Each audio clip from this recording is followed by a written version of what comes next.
Would help if I'd turn off that standby screen, huh? So, hey everybody, welcome to another episode of UHS Presents. I'm here, your host Sarah White, and I'm with Lori as per the usual. Hey Lori. Hey. Man, that's the first time that I forgot to turn off the standby screen there. I feel like a dumbass now. Well, at least you have it's a screen. It's a filler screen. I've got this nice, and just in case there's a need for blocking some shit. I don't know. It's here though. We got it if we need it. It's nice for the beginning, right before I turn on the intro video. Yeah. That's what it's good for. So, do we have any news to cover for UHS before we jump into our show tonight? Yeah, I just finished shipping out Power Broker, so everyone should get their stuff this week, unless you're, of course, overseas then in a couple weeks. If you're lucky. And the Elsewhere campaign just closed up, and we did really well, and we're going to be ordering the books soon and getting you guys the digital books. And we're aiming to launch the Surgeon 5 next Tuesday, March 15th. We're hoping. We're waiting to see if Kickstarter will approve it, but if they do, Tuesday. We have 2 covers done, or 3 covers done. We're going to have 4 covers total for this campaign, I think. It might be 5. We'll see who gets their shit done. So I hope you guys are ready. It's going to be awesome. It's like, yeah, I knew there was going to be more than one cover, but holy shit, 5 covers. Yeah. Wow. Jesus. Apparently we're going to be going in a desert adventure with this music. What the hell is this music? Besides really loud, it just popped in so loud. So anyway, that's awesome. So tonight, obviously Free Comic Book Day. And we have with us our good friend Russell Nohelty, and we're gonna talk to him about his stuff. What's going on with him? So let's say hi to Russell. Hi, Russell. Hi. Thanks for having me again. Is this nicer, or do we like this better? Whichever. I guess the UHS is not on my head. The other one, this one. Yeah, so. That's fair. Yeah, I like to see all the art in the background on you got a nice corner there for your view. Yeah, I found a way to get all of the art that I had done and not sold somewhere. So this was my project over I almost said winter break, but pandemic break, I guess is the. I like the cynical bee in the one corner there. Like that's Melissa. That's our mascot. Yeah, that one's my favorite. Yeah. It's just like it is the bee. Yeah, okay, I gotcha. Yeah, I was like, it's just the sideway, the view, the composition. That's the word. The composition is really nice. I like it. And I always that's the one that I'm always looking at when you come on the show. We're not looking at you. We're looking at your bee. That's fair. That's why it's there. I also have a Slimer on the other wall that you can't see, and Dolphin, a couple other ones that are. I used to paint a lot, but then I ran out of places to sell them and store them. So I was just like, I guess I'm just not painting anymore. I guess I'm just done with that part of my life now because I don't want to just throw them away. So I need a place to donate them or do something because I don't want them. I painted them. I don't want to see them ever again. So you need an art book. We need a Russell art book. But the actual paintings, the originals, that's the problem. Sure. Is I have sketchbooks. I've done the sketchbook thing, and I've done 2 comics. But the art itself just takes up a lot of space when you do it on canvas. Yeah, it does. That's fair. So we should talk about your campaign and what you're doing before we give people free shit. We need to string them along for a little bit. Sure. I mean, we talked about this off camera, but this has been a very confusing last hour of our campaign because I'm on a call, an interview for a magazine, and I it's done, and I'm looking through all my emails as we're signing off, and then I was like, wait, what? You hit your funding goal? It's like, that's crazy, because like we are $6,000 from our funding goal like an hour ago. That would mean, and our highest pledge tier is $1,000. So like that would mean someone just randomly pledged, and sure enough, I go to the page and $10,000 pledge, which I've never gotten before ever in my whole career. And so like I'm hopeful that like this is accurate, but like the skeptic in me just can't. I can't. $9,000 of additional pledges, like of just bonus support. Like, I mean, I'm not very likable, so I'm very confused at how someone's put $10,000 into our campaign. So I'm like very nervously like trying to figure out like, okay, so like I've seen this before. Like it's always a scam when other people do it. So like there's a 99.99999% chance like this is not kosher.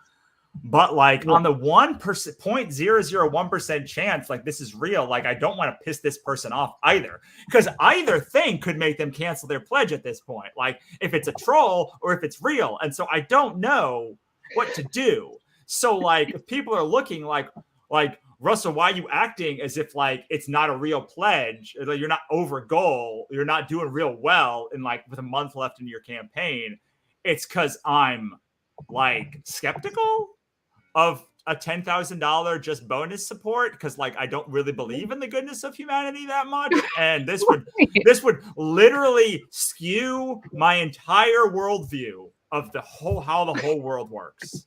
But also I want that money, so I don't know what to do. So technically right now we are over our goal. I emailed Kickstarter to be like, hey, this is cool. Is it real? But I'm acting as if we're $6,000 under our goal, which is where we stood before this pledge. Which begs the question: there are campaigns that legitimately have $10,000 goals that people legitimately back at, and like I'm not saying this is not a legitimate backer. I hope that they are, but like, what do you do if you have like $100,000 like executive producer level credit that people are legitimately pledging to? And also, there are trolls on Kickstarter who will just pledge to $10,000. Like, how can you ever be certain of anything in the whole world? Right. You can't know. And like for anyone watching who isn't familiar, when you pledge to Kickstarter, it doesn't charge your card until the campaign is over. So like someone could have easily pledged $9,000 to Russell's campaign, and the day before his campaign ends, they can drop that pledge, and he could not make goal because of something like that, because of a tactic like that. So now he doesn't know. So now he wants to be at least 9,000 above wherever he needs to be, because we don't know if it's a real person. Sure. Yeah, absolutely. And like, this is one of the fundamental problems of Kickstarter. They kind of have it where like you can't unpledge below your goal in the last 24 hours unless you contact Kickstarter. Like you can't make it so that something drops below its like goal like in the last 24 hours if you drop your pledge. But like all you have to do is email Kickstarter then and say, I want to drop my pledge for any reason, and they will let you do it. So like it's not a great fail safe. Weirdly, this is the one thing that blockchain can solve, but like we've already had that conversation, and we're not going to rehash that. But I will say this exact situation is the scenario that blockchain could solve at Kickstarter right now. And weirdly, like I went to order Thai food yesterday, and my Thai food place accepts Bitcoin now. And like, I really want to know, like, am I gonna, like, you want me to now not go to my local Thai restaurant to like, or Vietnamese restaurant, to get some delicious pho because they accept Bitcoin? Like, what is the end game here, guys? Is it to get me hungry? I just want to eat and also make comics and also not have to worry about $10,000 pledges that randomly overfund your campaign. it's not a high lofty list of goals. Like It's not a lot to ask. Come on, guys. it's not a lot to ask. Like, please fund my campaign. Please let me eat Thai food, like or Vietnamese food or whatever kind of food is also accepting Bitcoin, because like that's another the other big thing with like blockchain is like don't accept Bitcoin, but like Kickstarter's got to be bigger than my like local Vietnamese restaurant. Like it's real good, Come but on. like they have to be bigger than that. The long and short of it is I'm having a bit of a day, and I'm excited to give out some free things. Yes. Wow. I mean, I'm a little bit afraid to bring up the Kickstarter page for Cthulhu. No, you should do it, because then they can see what's happening. Okay, because I was like, that was what I was gonna do, but yeah. So we're exactly theoretically $10,000. We're like, this is like Schrodinger's Kickstarter campaign, because we are simultaneously at $24,793 and at $34,793. Because if Kickstarter says, yeah, this is not legitimate, will just pull the pledge, and then you'll go to your page, and then KickTrack will say $10,000 up one day, $10,000 down the other day. So yeah, this is a very odd feeling. I do feel like a cat in a box with radium right now.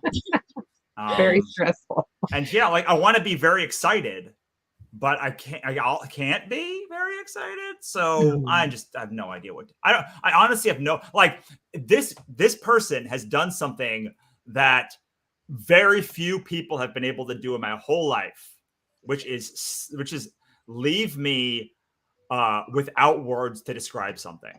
Right. So, congratulations, whoever it was. You broke Russell. You broke his brain. Yes. I mean, it's a very small club. What they don't realize is I'll still talk. It's just going to be about nonsense instead of the thing that I want to talk about. Like, it's not going to close my mouth. It's just going to make me veer off into gibberish, which may be fine. I don't know. Well, anybody watching, this book is awesome, and Ross is going to talk about it in a sec, but you should pledge and assume that he hasn't hit the goal. We should just assume that, so we can get him way above the goal. So if this crazy person backs out, Russell I'm gonna cross my fingers and like try and be the optimist here and say that's a real pledge, and you're gonna get that $10,000 or whatever it was, and awesome. Then we can get to 50 instead of 40. That's great. Yeah. Because here's the thing. I'm gonna cross my fingers for you though. Yeah. The book's gonna fund eventually. Like there's a month left of it. Like I feel like we've been going forever, but like there's still a month left. So like we only need $6,000. Like the book's gonna fund, and you're gonna want the book because like the book's beautiful. All of our books are beautiful. I mean, we make like these are the first two volumes. Volume one. Back up here. Let's make Russell big here. There we go. This is volume 1. This is volume 2, and then volume 3 is that cool wrestling cover, all drawn by Aaron Alexovich. I have a thing about like consistent covers, and so like you'll see kind of like there's a bit of a story, like gods are planning to invade. See, they're like in school, planning to invade. They're invading. And now the Lovecraftian gods are fighting the mythological gods and humanity for like control of the universe in the 3rd volume. But you don't have to like care about any of that stuff to enjoy the volume, because there's 107 total stories, 34 in this volume. They deal with the gods and monsters of Lovecraft, and they're just a real good time. Some of them are real scary, some of them are real cute, some of them are pretty funny. Mine in this volume is kind of like the one thing that people said about this the books pretty consistently is, why don't the covers match any of the stories inside? So what I did for this time is me and Eric did a story about Lovecraft, about Cthulhu fighting Zeus for the fate of humanity, and it becomes a big tag team match, and like it's hilarious and a lot of chaos goes. If you love wrestling, like wrestling and comics go together like peanut butter and chocolate. And So so this is sort of like that taken up to a grand, incredibly epic stage where like they're fighting across a city, but it's also a ring. And it's a good fun time. And if you love wrestling, you're gonna see a lot of like inside jokes. If you casually like wrestling, or even if you don't like wrestling, you're still gonna enjoy the story because like I wrote it and it's very good. Then Eric drew it, and he said he thinks he wanted it to be the best one of the series for the art, and I think the art takes it to a hugely high level. So yeah, the cool thing is if you want the overarching story, you'll see it in the books, because I was very clear all the way from the beginning what the vision was for each volume. But not every story follows that vision, because there's straight Lovecraft stories. There's like slice of life stories. There's also like ones that follow it, so it like is interspersed between the thing, and you'll kind of see like the great Lovecraft war in like its whole form if you go through the story. But these are all kind of happening in different universes as well, so like it's not like one big overarching story. It's a bunch of little stories that like, you know, give a vibe. It's like a very vibe checky kind of book. I love Zeus's face on this cover. Yeah. Well, the bottom of the I don't know if even Aaron knows that he did this, but like the bottom of each book, you have like people screaming and running away. So like he followed it up there, and I really don't know if he did it intentionally. I hope that he did, because all of the books kind of have the central conceit of crazy stuff is happening and someone's screaming about it, about what's going on. That's a Cthulhu. That goes with Cthulhu, I feel.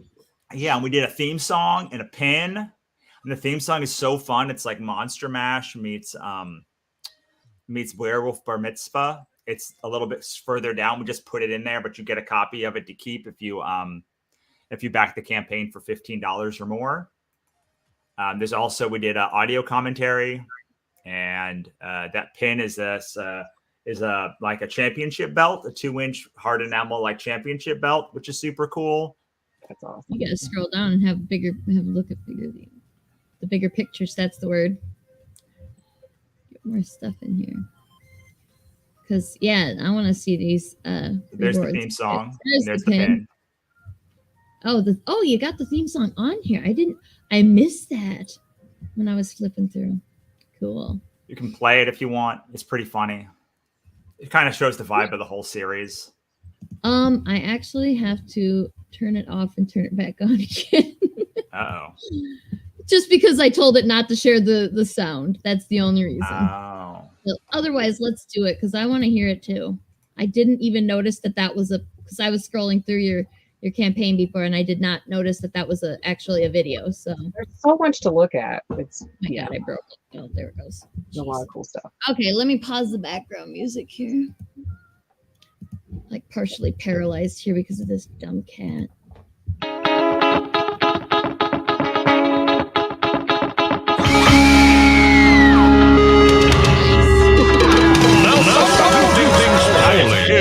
Some will do things well, but everybody still can agree. The monster chased me off fortune down on the stairwell. I tried my best to explain Cthulhu was hard to spell.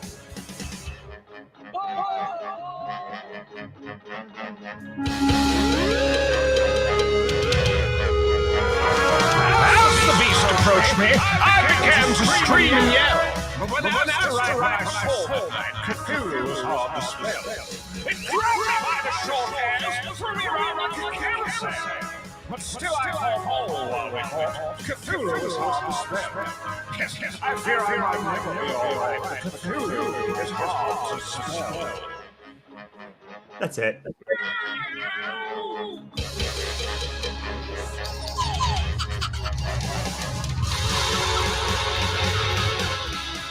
Is it just instrumental after that?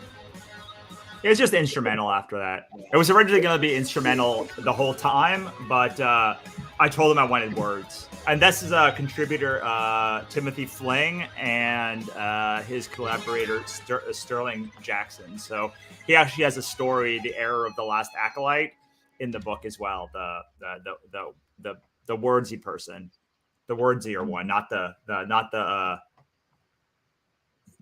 soundier person. I don't know what the composer, I guess. Oh, I know. I don't know if it's a composer. If you're like doing like lyrics and like if you're doing a song, is it still like if you're doing a guitar, is it still a composer and then a lyricist? I don't know. Yeah, I think it still is. Yeah. Yeah. So yeah, the composer is not in the book, but the lyricist is. And I find that story. He sent me that over winter break in December, and I laughed. I was shopping and I laughed for like ever. I feel like I laughed forever, and I was in like a mall, and like I looked like an idiot, more so than normal. Oh, that's fantastic. Yeah, no, that's a fabulous song. I'm digging it. And so I'm so glad that you pointed out that it was, because I totally would have skipped right past it, like I did the first 3 times I looked at this, because it doesn't immediately present itself as a song. There's just a little play button in the middle.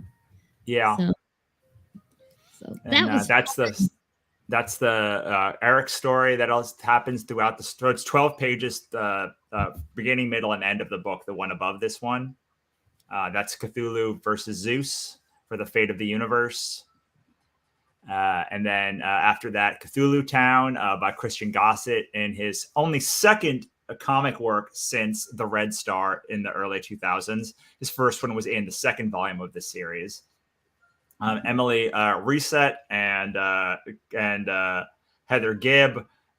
Emily is like 15 years old. Like, that's not like a hyperbole. I know I'm prone to hyperbole, but she's like 15 years old. That may be older than she is or slightly younger than she is, but her art is unreal for her age.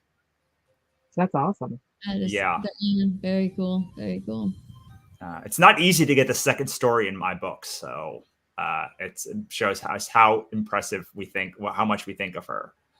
Tara and Kang did this awesome story. I don't know them very well, but I talked to Tara a lot enough, and she's great. So I'm very excited for this story and for you guys to be introduced to her. James and Michael, this story is so funny. And the great thing about the book is that we try to like bring in actual lore into the stories, even when they're funny. And so like we try to bring in some of that like madness aspect to like, you find a book and it drives you mad into this story, but it's also just so funny. I've wanted to work with James for a long time, so super glad I was able to.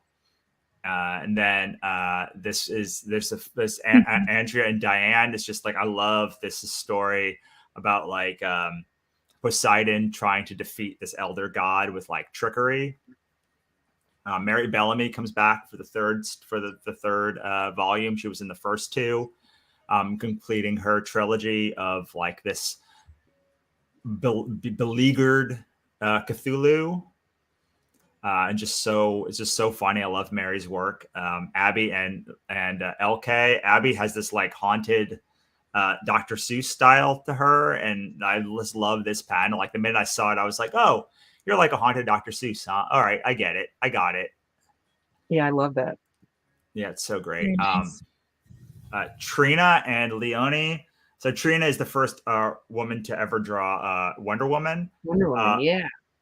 And Leonie is just like, the story is so silly because it's about a date with Cthulhu, and like every stage of this, it got better and better and better. But it's like a romance comic, but like the only difference is like it's Cthulhu, so it's like it's played very straight, but like it's so funny and absurd because it's like she drew it in the style of like a romance comic. And just like, and like they went really hard on like making it like believable. And of course it's completely unbelievable because it's Cthulhu. The only terrible like thing that is like totally outlandish is like Cthulhu. It's only because he's in this restaurant on this date.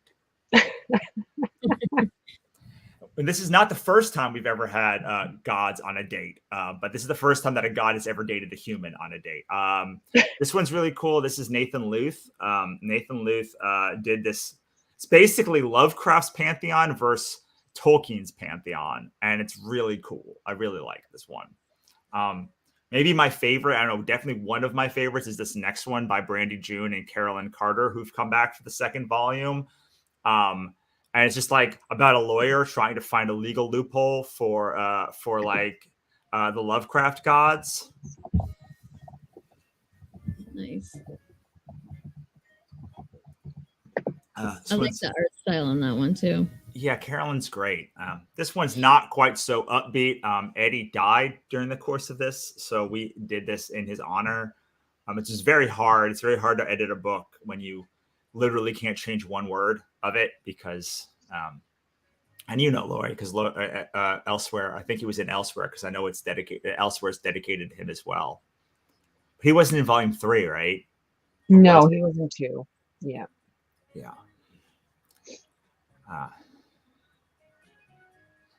Like, is she just hugging the book there? I like it. It is. She is. People. It was the pandemic, so we didn't get really very many from the second volume, but we got a lot from the first volume. So this is really from the first volume. The second volume started in March of 2020, and we delivered it towards in the middle of that year. So like, it was not. I wouldn't say people were raving to get online then to tell us how it was. Yeah,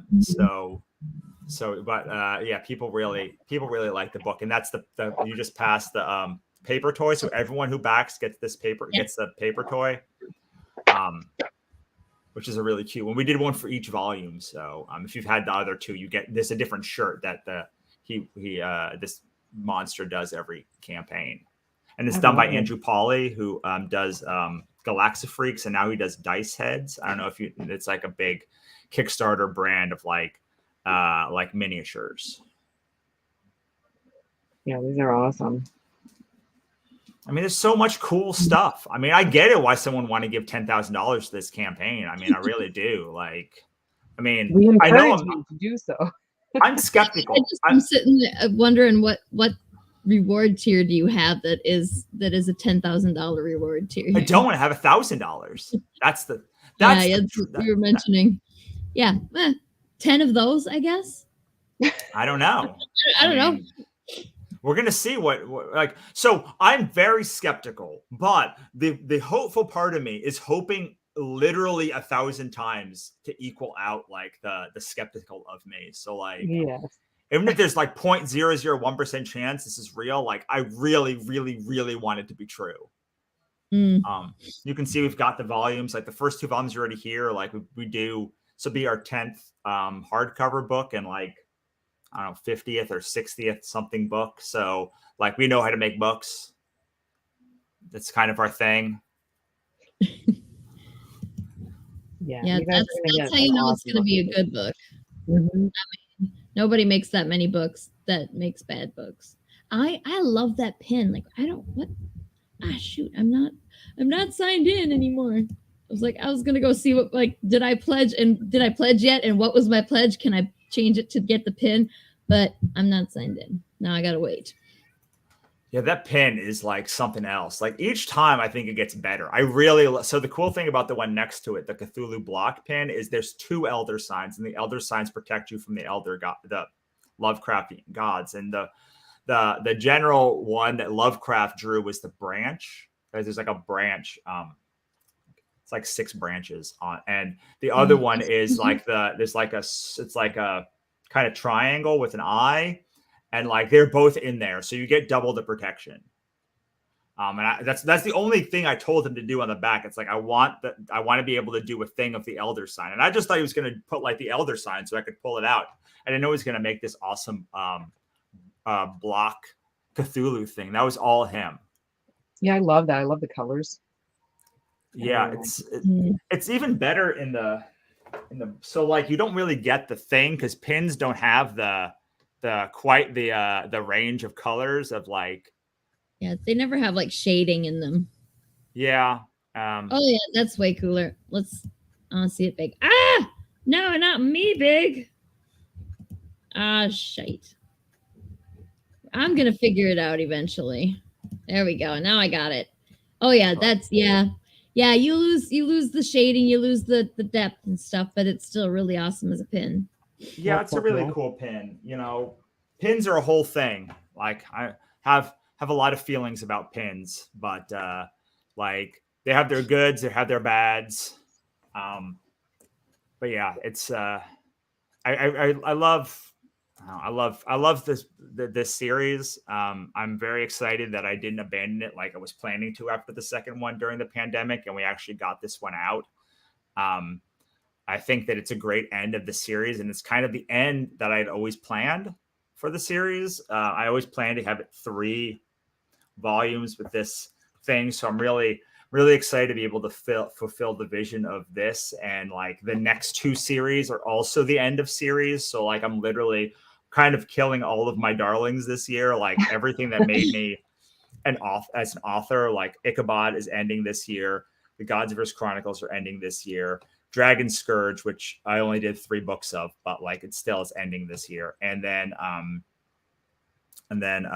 Ichabod is ending this year. Cthulhu is ending this year. So all basically the 3 series that sort of put me on the map creatively are all kind of going away this year. And it starts with Cthulhu. And so I'm very glad that we were able to give it this send off, and just really, I mean, the crowd who digs it just is so nice and like pleasant. And I'm really excited for that they get to experience this end with us as well, and that honestly that we're able to do a Wrestling Cthulhu cover. Like it's just so dumb, and I love it so much. Like it's just such a dumb idea that I had, and I'm so excited when Aaron, I give him his dumb pitches that I do, which is like all of these.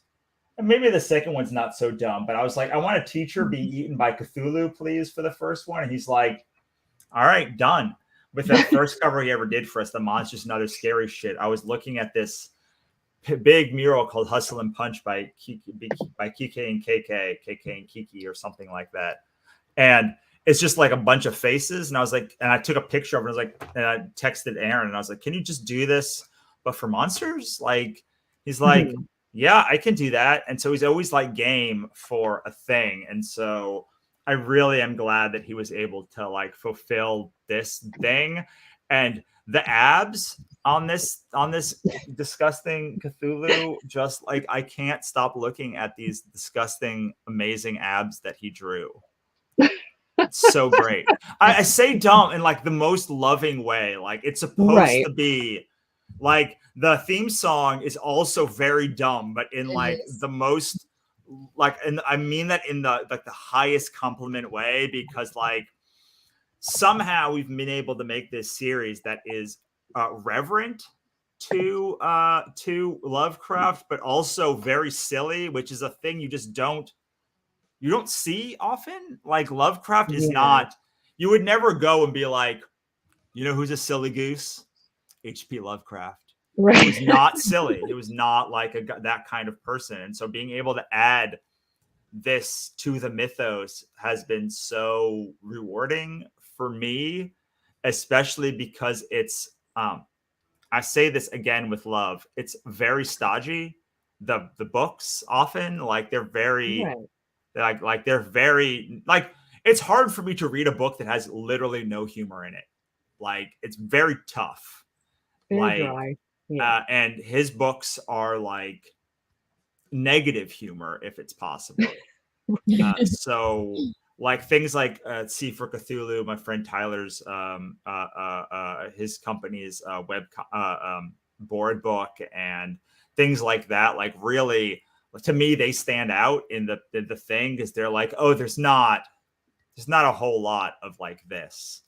Like they were, I think it was Eddie, maybe someone was making like a Lovecraftian like Dr. Seuss, like a literal like Dr. Seuss rhyme, but for Lovecraft. And I was like, that's great, because like there's more of that, man. Like Lovecraft's been made in so many. I saw that the reference it on Owl House, and I was like, yes, like Owl House, like is my favorite. And it then when the mythos gets even into those like nooks and crannies, like that's when I get really excited, because it's pretty prevalent in comedy and in horror, like, and in other genres. It's like that are like very dry, but to have it show up in like these, like, I mean, not every story is silly, but like you heard the theme song, like it's a kind of like, it doesn't take itself too seriously as far as like a series, overarching series goes. So it's able to somehow be reverent and like sardonic at the same time, which is hard. And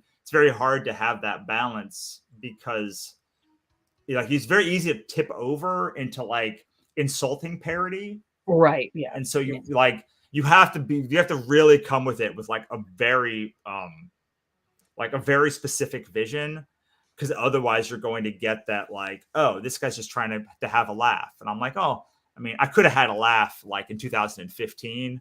Like I didn't need to like then take it and spend the next 5 years of my life, 6 years of my life, like making it. I didn't have like, that's probably going a little bit far for a laugh, even for me, who will go pretty far for a laugh.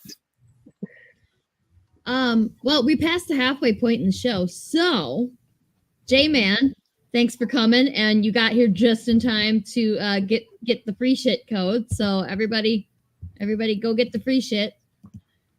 Can do the QR code or do the uhstudios.com/free shit.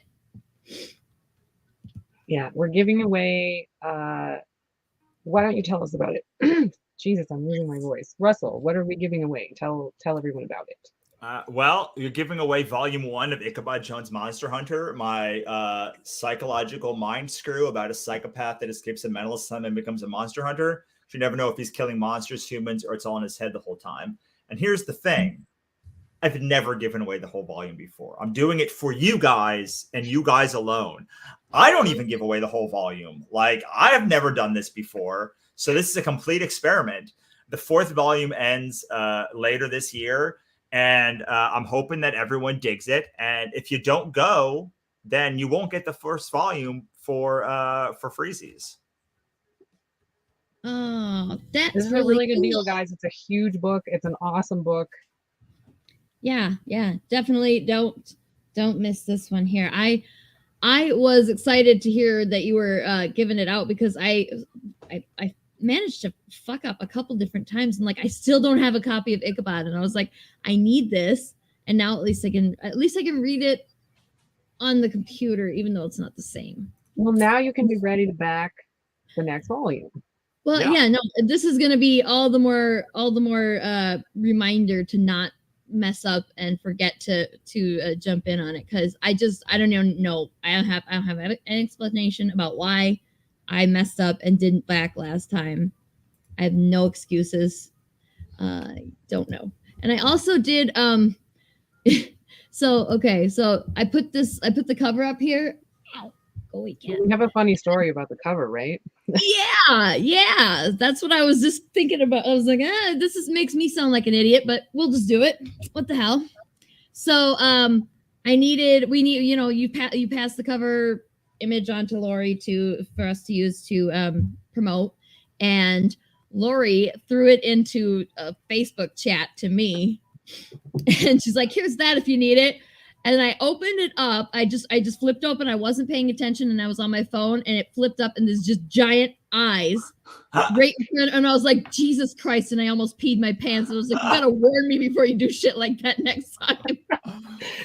That's so funny. That's so. And I great. just like I was like I literally went and like way too loud, and traumatized Sarah. It looked weird. Yeah, so that's how that was. That's the story on that. That's amazing. So this is the 7th printing cover, and the 7th printing is the first time in hardcover. So I wanted to do something special, and like the hardcovers, like I said before, like I'm very thematically, I like my covers to be thematically relevant. And I think the hardcover editions should be like prestige in a way. And so like I did the first one which is a cutout of the first issue cover. And then Renzo had to do the other two. And like, I frankly don't like, we could have done like a really cool, like super, like you guys do great covers, like a super cool, great cover, like that was different from just the normal, like a standard prestige cover thing. But like, I wanted to have like the consistency of brand across all of the volumes so that you saw all 4 of the main characters. And the 4th volume has Kathy, who's the other main character on it. And I always feel like when I run these things, like the covers don't get like the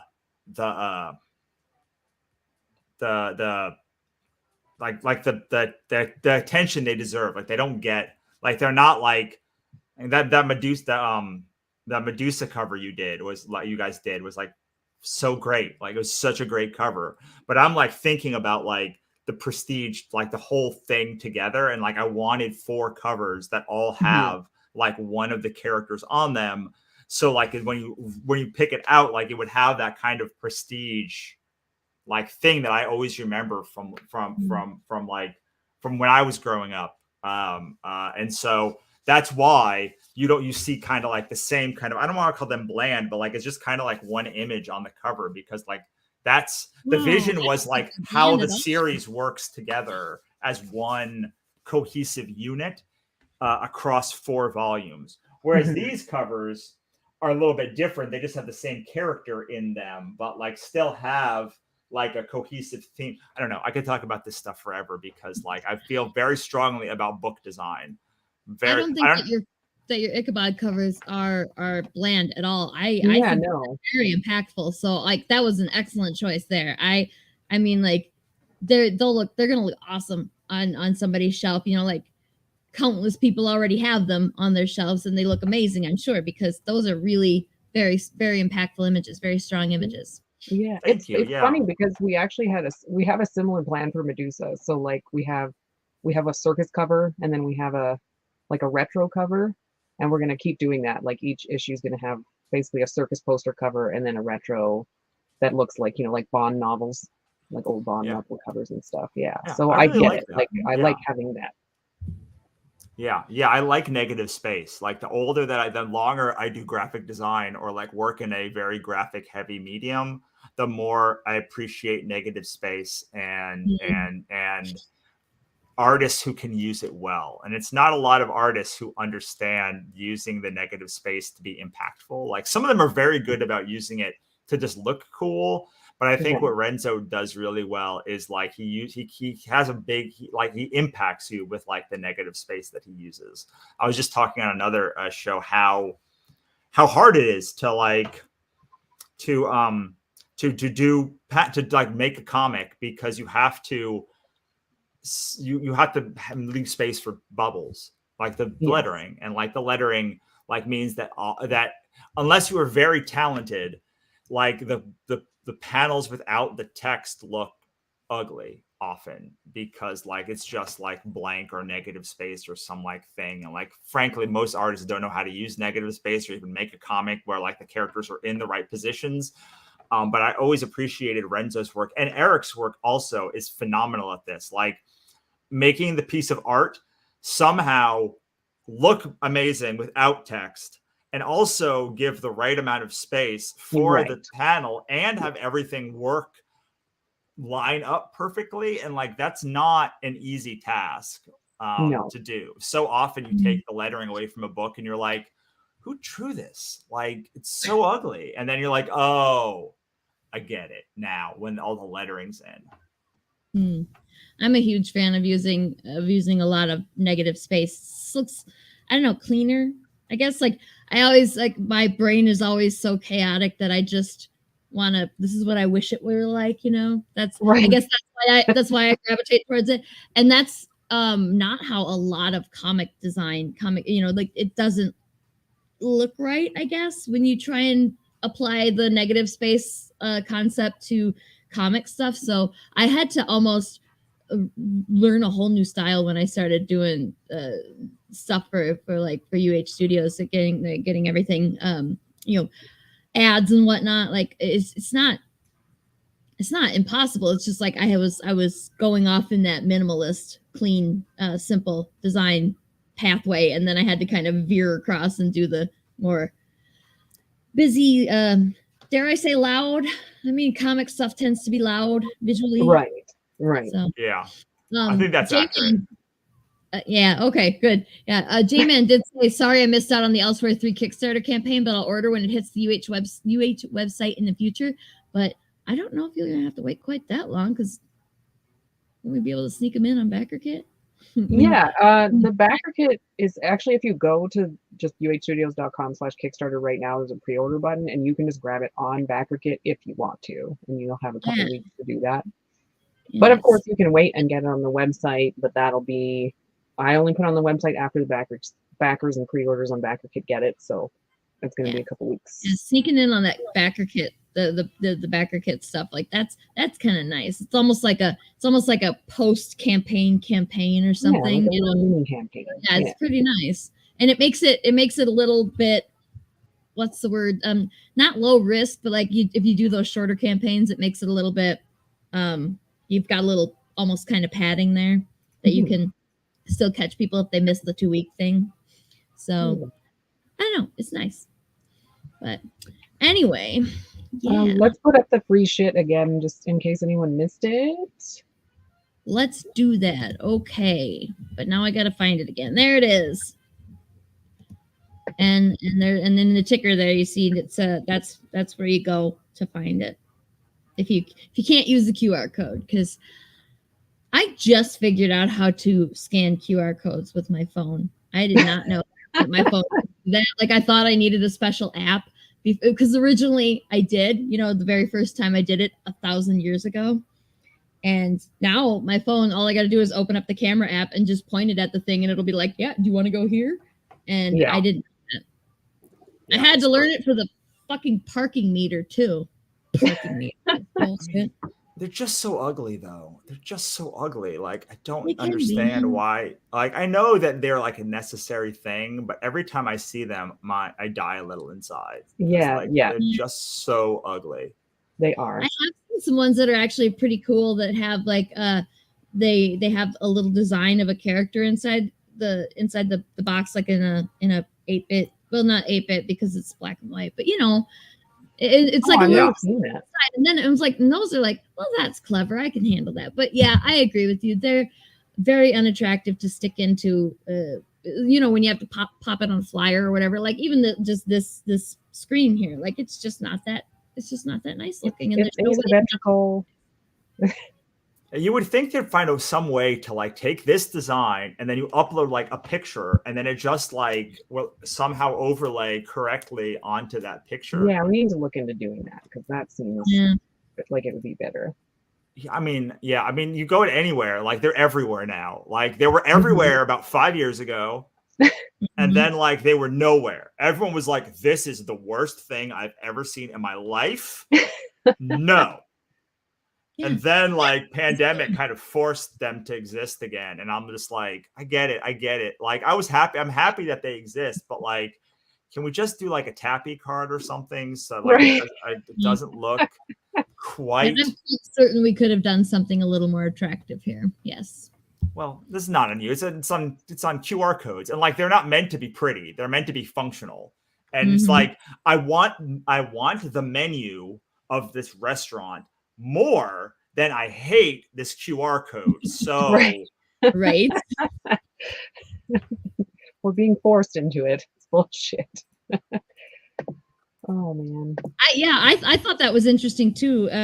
That I noticed that the resurgence of the QR code, and like I was like, why? I thought that nobody was really that into them, and then because I think we originally I used to have a little display thingy for my tables at conventions that had the QR code of like, here's an easy way to get to the website, which is like uhstudios.com isn't that hard, but I guess QR code. That way people don't have to type it in, I guess. Well, then they had to download. What used to happen is you had to download the app, and they'd be like, "I don't have the app," and you'd be like, "What's worth?" Like if everyone had now, everyone has the app, so it's probably like because they just at least with the iPhone, you just have to point at the thing, and then it like goes there. Right. Like used to be like you had to have like an app, and like it it was making people download something does not work. on the convention floor. It's like download anything, go to any website, especially Kickstarter. Like just all of it just like destroys the thing. Yeah, it's so much easier to be able to just be like, here it is, physical object in your hands, and they're so much more likely to buy it that way too.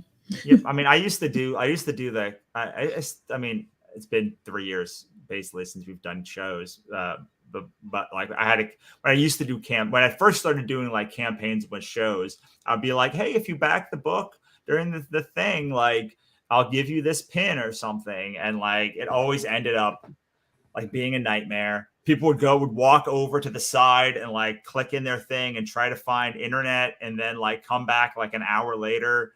And I'd just be like, you tried, man. Here, just take the pin or like whatever I'm giving you. Cause like, I feel bad that you wasted like an hour of this show. Put all this work into this. Yeah. You know, I found that just having like an easy code, like Cthulhu Is Hard to spell.com was just like, it was equally as effective as like any other stuff. And the people that wanted it, like would have gotten it without the BS. And then they would have bought something at my table, gone home and bought something else. That's the thing. That's the thing I always found. I was like, wait. I have the campaign and you spent $40, but now you're not spending $40 at my table. No, I do not like this. I do not want to like replace the money. I want both monies. Or I'd way rather want now money than later money. Like this is guaranteed money. Give me the money now. And so I kind of stopped. Promoting them on show. I still go to the shows because a lot of then fans will show that you don't see online, and then they'll just go. They'll buy the thing at the table, and they bought everything, and then they'll go, like and buy. They'll buy there and then buy later. But the people that would switch between, I was like, I hated that. I was like, great, I just made $400 today on this Kickstarter, and also lost $400 at this show I could have had in my hand right now. Yeah. Mm-hmm. It's such a fine line to walk to between. It's like they're not in and of themselves bad, but then when you have to swap one for the other, it's like yeah. So I love online sales and I love in-person sales, but like they should be separate is what I've decided for my I don't want anyone going anywhere at my table except to their wallet to pull out a card so they can walk away with something. Right. Yeah. Or stored under this year I started storing stuff under my table for people a lot more when they buy. I was like, you can just come back later in the day and like come pick it up. It'll be right here. Ends up being nice when they spend like $100, $200 at your table for like $10 and you're like, anyway, it's almost the end. Is it almost for the end, really? Oh yeah, we've been on for almost an hour now, so yeah. I'm surprised. Like I've just been sitting here listening to you and laughing at all your funny anecdotes here, and I'm just it is. Only got a few minutes left. What happened? Wow. We don't know. Yeah. We'll blame Cthulhu. I'm sure it was his fault. Yeah, well, when we're done here, I'm gonna jump on. I gotta log back into Kickstarter. I'm mad at my computer because like I didn't tell you could log me out of that shit. I didn't say that was okay, and now I'm logged out. And anyway, I gotta make sure that I did back because I don't remember. Well, if you back today or whenever this week, you get actually just a ton of stuff for free. So one of those things is you'll get Land of Tunes. So everyone who backs this week gets like a bunch of freebies. They include Land of Tunes, number 1 to 5 by Kevin Chilcote, Andrew Morris, and Haley Russell. Soccer, my short story with Nathan Luth. Print of Nyarlathotep by Claire Leslie. Voodoo Nation's number 1 by Travis, and what I feel is 90% of the comics community, because I just went and there's just so many. He's got so many people helping him with this book. It's awesome. It's like took me 10 minutes to write all of their names down. Baby by George O'Connor. Deadskins by Clay Adams. A Night in the Snake Pit 1 and 2. Ichabod Jones number 1, which will not matter to you because you have volume 1 if you're listening to here. Adam Bug #1, and Angry Squad #1. And you get all of that stuff digitally for backing the campaign this week, along with everything else we unlock throughout the course of the campaign, which is a whole lot. I've got a whole bindle of stuff that I still haven't unleashed for the next 4 weeks to do it. So like there's going to be a lot more to unlock. So you should back it as soon as possible, because then you get as many things as humanly possible. Fantastic.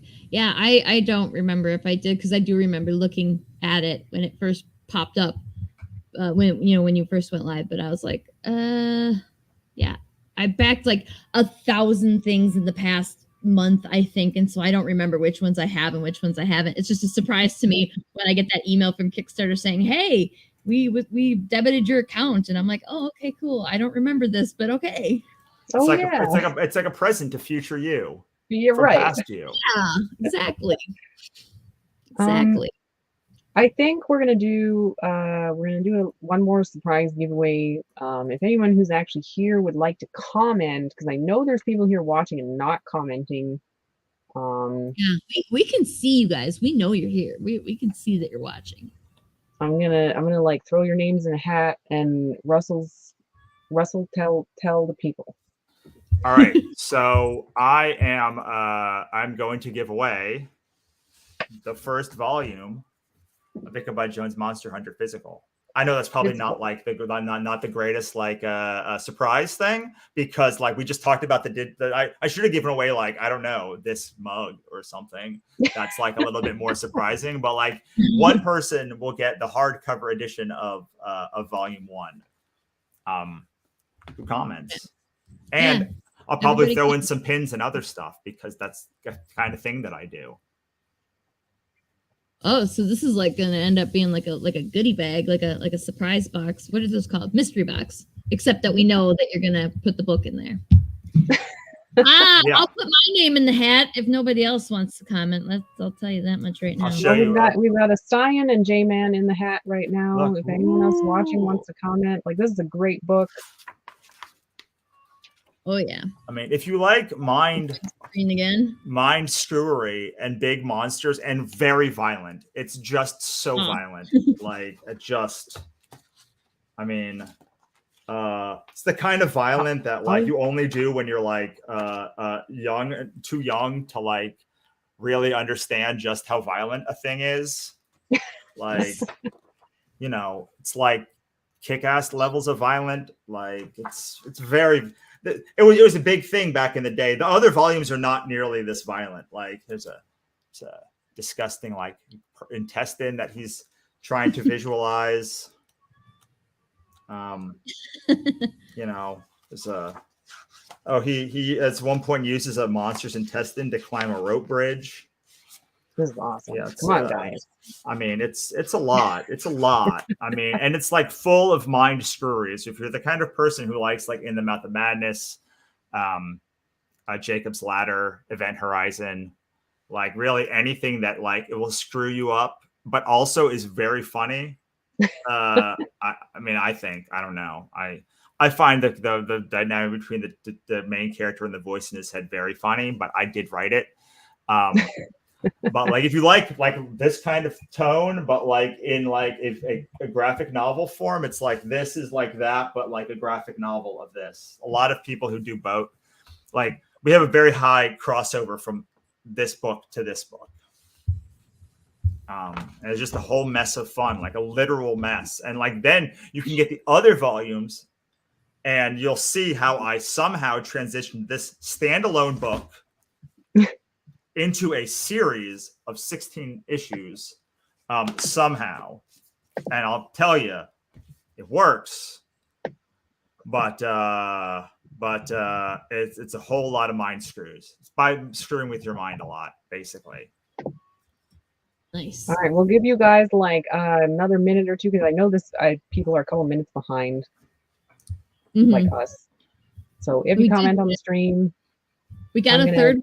We got a third comment here, but like, a second copy. Nice. Jeff's great. Jeff's great. Jeff had the highest pledge until today of any of my campaigns ever. Wow. So we'll see if that holds up after investigation and scrutiny. See. We'll see if this $10,000 backer needs to be destroyed or not. I mean, I'm hoping against hope that like it's work. But the person's name does not also instill confidence. They have no picture. The username that they go by is like ominous as all get up. So like I don't know. But there's a cool comic that you can get. Don't forget, what is it? UHStudios.freeshit.com/free shit. Studios.com/free-shit. Yeah. So I'll put that back up on the ticker here for a second. That's where you go. If you guys comment, Russell's going to send someone a physical copy, Ichabod Jones Volume 1, hardcover. I'm so jealous. Come on. Same. Yeah, I think we might, if it's just a Stein and J-Man, we might just draw between the two of them because Jeffrey already has one. You know, I'll just give them both one. I'll just send both of them one. That's your call. That? Yeah. I'll send them both one. Wow. Oh, awesome. Well, there you go. Boom. You're both Problem winners. solved. You're both winners. You're going to get a book. I assume Lori or somehow has a way of getting you my addresses, getting me your addresses, and then I'll ship these out next time I go to the post. Thank you, Russell. That's awesome. You guys are spoiled. Come on. Yeah. How lucky are y'all today? Like, yeah, I'm jealous now. Like extra. Can I like go back and then Lori can host by herself and I'll just be a viewer for this one? Because yeah. So it's proof that Astayan is indeed here. Like quiet, but here. I'm sure with J-Man and with Astayan, you'll have fans for life if they haven't tried your books already, because there are fans for life. Sure. So I'm sure. Yeah, and like awesome fans too. Like, yeah, they're just super, super awesome supporters of Unlikely Heroes. So I have no doubt that they will be great for you. I look forward to having them read the books. Thank you. I'm happy to meet you, both of you, and I hope you like mindfuckery and violence and comedy, because like that's kind of the Ichabod triangle of violence, comedy, mind screw. And it's a hardcover, so if you need to kill somebody with it, you can, and then it just brings everything full circle. It's true. That being said, these are double the size, and they're much better ways to kill somebody if you need to. So like, you might as well back all of them, the new ones. So go back. Cthulhu Is Hard to Spell. And if you need a new murder weapon. You know, I was going to say, like, you can go and just type in to Kickstarter, Cthulhu Is Hard to Spell, but like, therein, like, in the title lies the issue, is that Cthulhu really is hard to spell. Every fucking time I typed it this week, I had to go and look to see how to spell it. I have a way to make that better. So generally, people forget the second H. That's what generally screws them up. So like, kind of sounds like CTH, ooh. Usually people have like ULU. So how you remember the second H is that it's for horror. Second H is for horror because, you know, Lovecraft invented cosmic horror. So there you go. You heard it here first, guys. I'm still not going to remember. Russell demands royalties. just like Poe invented being terrorized by a bird, Lovecraft invented cosmic horror, which is why it's 2 H's.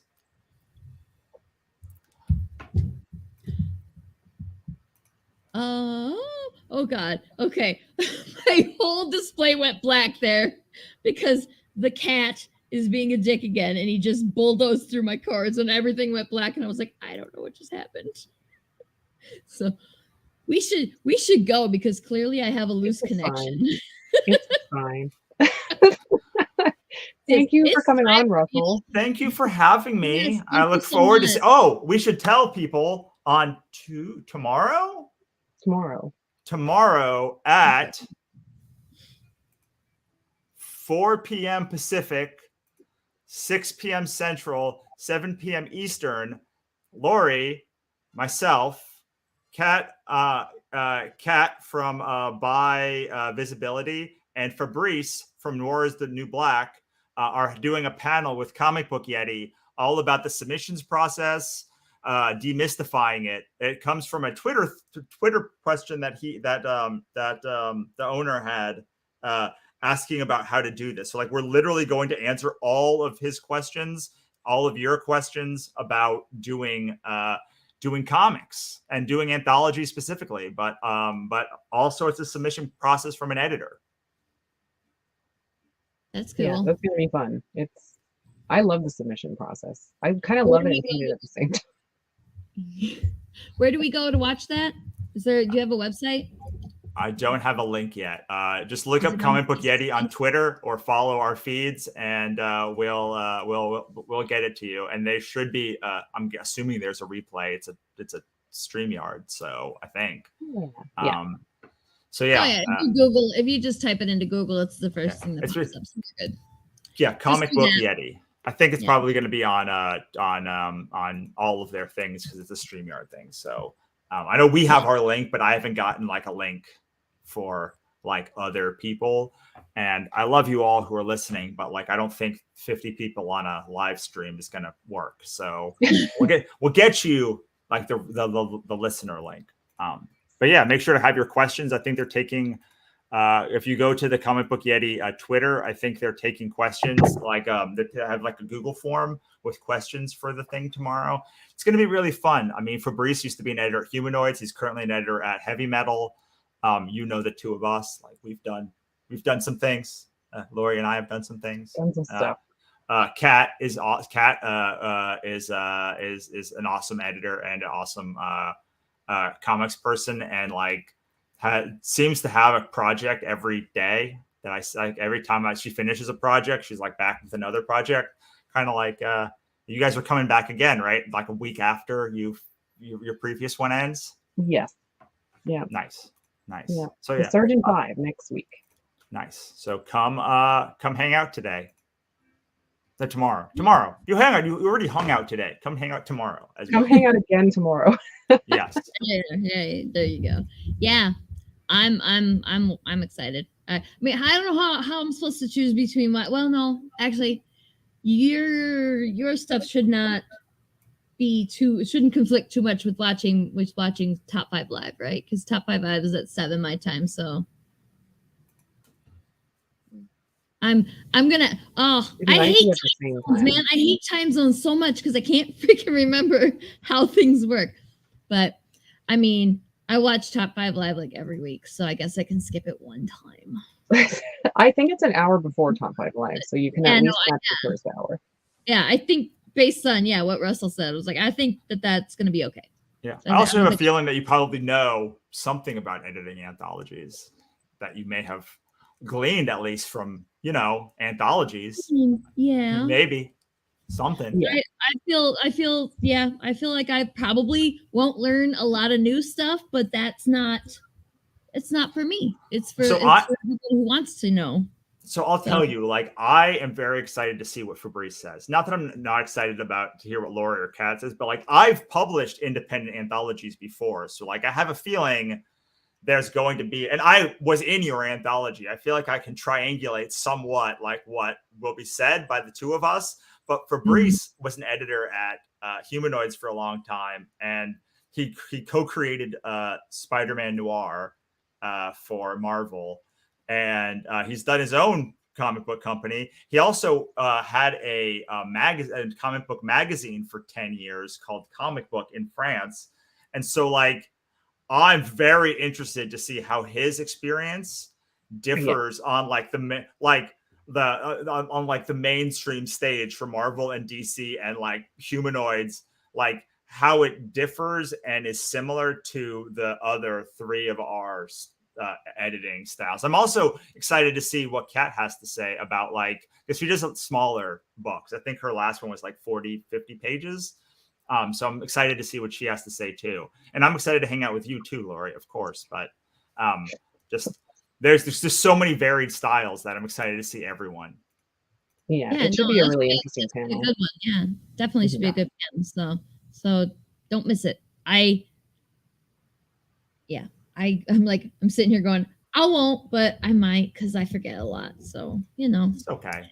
Hey, Paul's swinging in here just in time to say hi and bye. Hey, But we love that you came in. Yeah, we were just. Oh, I'm sorry, we're just about to leave. Well, if you missed it, Paul, Russell's running a Kickstarter. Cthulhu Is Hard to Spell. It's a really awesome anthology, all ages Cthulhu anthology. It's funny, it's scary, it's all of that stuff.